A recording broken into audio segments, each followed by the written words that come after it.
A little while ago, you were quoted as saying that you're not called to be popular, but that your calling is to be faithful to the struggle. Does that characterize your role as the pastor of Abyssinian Baptist Church as well as your role as a college president? Are the issues, is the struggle the same in the same large sense at both these roles? Or when you're building a development corporation, does that require is that a different struggle, or does it require the same characters from you?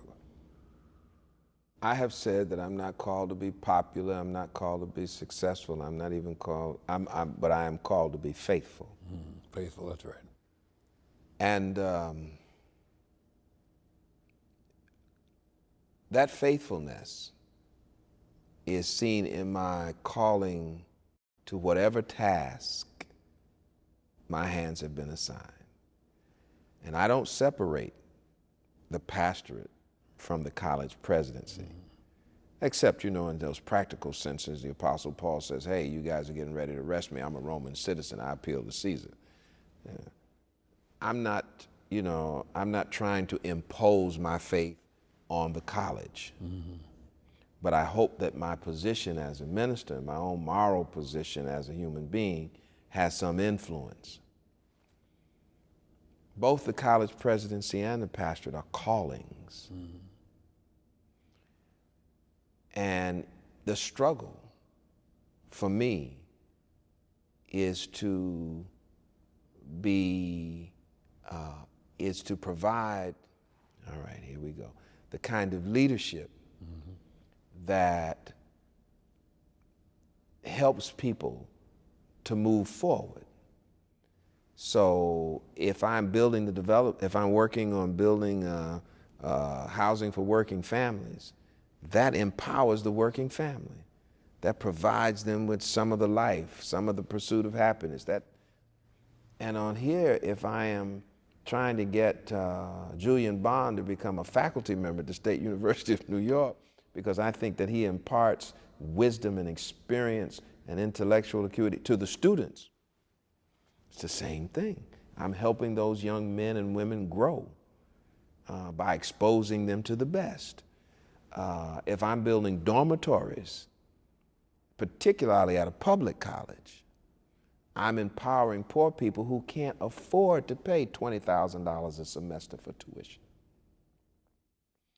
And if I were asked to be the president of a school that was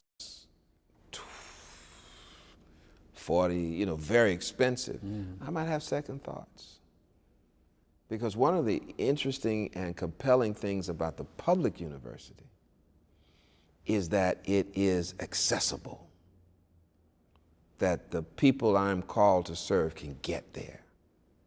So $40,000 a year as opposed to $17,000 a year.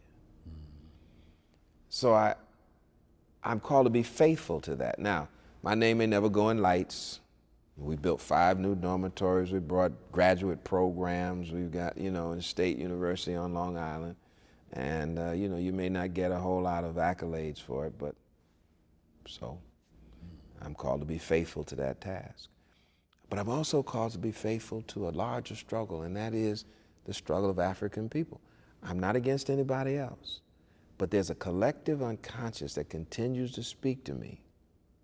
Now it is informed by Dr. Mays, Dr. Proctor. Boy, do your best. Do your best. Make us proud. Run the race with dignity. You're going to run into racism. You're going to stumble and fall. You've got your own moral failures to deal with. But hold up the banner.